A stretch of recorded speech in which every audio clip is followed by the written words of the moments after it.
जिला स्तरीय सुशासन दिवस प्रशासन गांव की ओर सप्ताह कर्मशाला अनुष्ठित।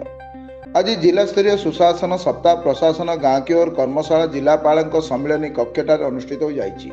एही कार्यक्रम में अतिरिक्त जिलापाल फाल्गुनी माझी अध्यक्षतार अनुष्ठित होइथिबा बेले उक्त कर्मशाला रे जिलार स्वास्थ्य शिक्षा शिशु विकास एवं साधारण अभियोग शुणाणी और समाधान समेत जिलार विभिन्न योजना विषय पुंखानुपुंख आलोचना होइतिला।